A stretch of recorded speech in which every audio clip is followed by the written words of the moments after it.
Bonjour les amis, on poursuit avec la formation. Comme je vous ai dit dans la précédente vidéo, aujourd'hui on va essayer d'affecter, n'est-ce pas, les profils à travers type sur notre tracé en plan qui est là. Alors, si vous êtes nouveau dans cette chaîne, sachez que nous avons commencé cette formation il y a déjà un moment. Donc si vous avez du retard ou si vous ne vous retrouvez pas facilement, allez dans ma chaîne, faites un tour et puis téléchargez des vidéos que nous avons faites il y a quelques mois déjà et puis regardez pour que vous soyez, n'est-ce pas, à niveau, pour que vous ne vous perdiez pas lorsque vous regardez ces vidéos-ci. Voilà. Nous, on poursuit, on continue avec notre formation. Aujourd'hui, on va voir comment affecter ces profils à travers type sur notre tracé en plan qui est là. Alors, pour ce faire, qu'est-ce qu'on fait? Vous venez dans projet 3D, vous cliquez, et puis ici, les noms du projet, voilà, projet 3D, on va garder projet 3D. Et puis là, les styles projet 3D également. Et puis ici, l'axe, c'est toujours important. Voilà, on est sur l'axe principal, donc l'axe d'Ambela. Et puis ici, ligne des profils allant. Vous voyez, ici maintenant, on prend la ligne rouge. Vous voyez, il faut être attentif. Hein, vous prenez la ligne rouge ici. Parce que c'est cette ligne-là qui va faire objet, n'est-ce pas, de notre. Cette ligne-là qui définit la chaussée, quoi. C'est la ligne projet. C'est la ligne qui définit la chaussée. Donc, il faut prendre en compte cette ligne-là, la ligne rouge, axe Gambela. Et puis ici, les profils types, on va venir choisir les profils à travers type que nous avons créé précédemment. Donc, je clique. Et puis ici, la surface cible, on va choisir la surface Gambela. Voilà. Et je crois que c'est bon. On va faire OK. Et puis là, je crois qu'il n'y a rien à ajouter. Ici, ligne de base, non. Définir toutes les fréquences. Par exemple, ici, si vous vous souvenez, ici, nous, on avait pris des éclairements de 12,5 et non de 25 cm. Donc, on avait 12,5. À chaque 12,5 mètres, on avait un PK. Voilà, les gens qui ont commencé la formation avec nous sauront de quoi je parle.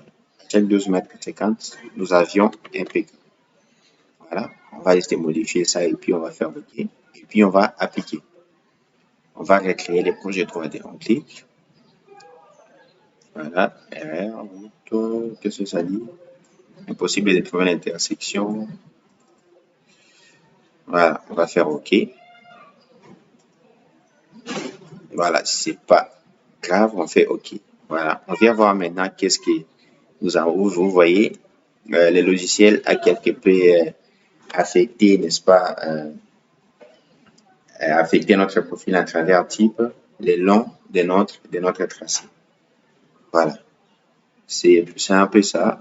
Ici, on a, si vous remarquez, ici, on a la limite de la chaussée. Ici, on a les bordures. Ici, on a les caniveaux. Et puis, ici, on a la largeur de notre bordure. Voilà, déjà, avec ça, on peut visualiser, n'est-ce pas, en 3D, hein, qu'est-ce que ça donne.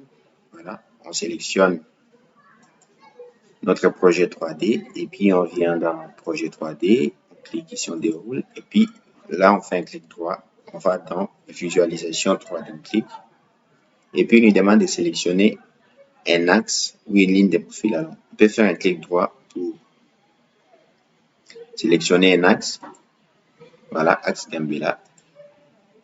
On vient tout simplement. Alors, on va recommencer. On sélectionne notre projet 3D. On vient ici. Visualisation. Voilà, on sélectionne l'axe. Sélectionner un axe. Sélectionner une ligne de profil allant.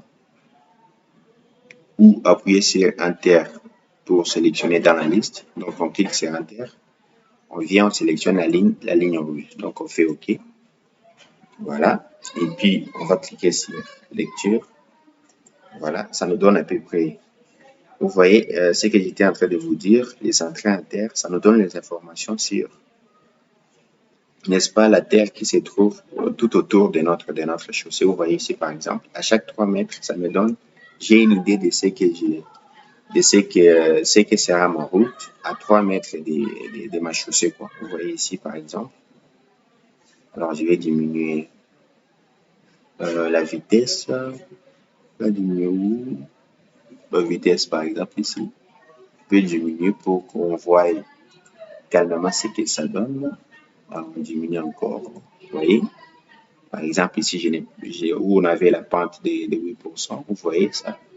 Vous avez déjà une idée de comment sera votre route. Vous voyez, on a quelque chose d'assez bien fait, pardon. Voilà.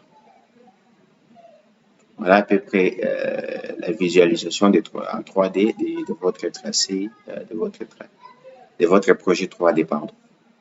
Voilà, ici on a toutes les différentes couches, on a les bordures, les caniveaux ainsi que les trottoirs ou bien les accotements, comme disent certains. Et puis, on va fermer. Voilà, on va revenir. Et puis maintenant, qu'est-ce qu'il faut? On doit créer les différentes surfaces de terrassement. Voilà. Ça va nous aider lorsqu'on va commencer à voir les opérations de déblais et de remblais. Pour créer la surface de terrassement, qu'est-ce que nous faisons? On va cliquer sur notre projet 3D. On fait un clic droit, pardon. Et puis on va aller dans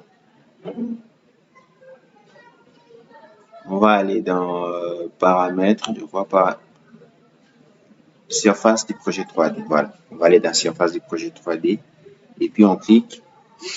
On va d'abord définir les noms des différentes surfaces. Ici, on va garder surface tout court, par exemple. Voilà. On clique et puis là, on va commencer maintenant, n'est-ce pas, à créer les différentes surfaces.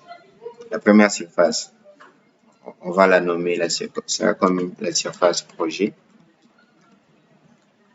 Voilà, et puis la deuxième surface, pardon, assise et terrassement. Voilà. Ici, assise de terrassement, c'est tout ce qui concerne les opérations de déblais et remblais. Et puis ici, surface projet, c'est tout ce qui concerne les différentes couches qu'on aura pour notre chaussée. Donc la couche de roulement, la couche de base, ainsi que la couche de fondation. Donc ici, qu'est-ce qu'on fait? On est au niveau de surface projet et puis ici, on vient indiquer les codes. Voilà, les codes, c'est projet. Et puis là, surface assise de terrassement, code assise de terrassement. Voilà. Surface projet, qu'est-ce que je disais? On clique sur projet et puis on ajoute.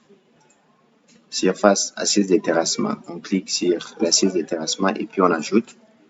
Voilà. Et puis ici, on vient au niveau des limites des contours. On fait un clic droit. On fait extension du projet 3D, attaque et limite des contours pour définir les limites des contours pour chaque surface. Ici, on fait des mêmes. Et puis, je crois que c'est tout. On va faire appliquer. Voilà, recréer les projets 3D et puis OK. Voilà. Voilà, il a mis, vous voyez maintenant, il a mis les limites des contours pour chaque type de surface. C'est ainsi qu'on définit, pardon, la surface de terrassement. Comme je vous ai dit au début, quand on parle de surface de terrassement, on voit l'opération remblai et déblai. Ça va nous aider par la suite lorsqu'on va commencer à dresser les profils à travers courant pour notre projet.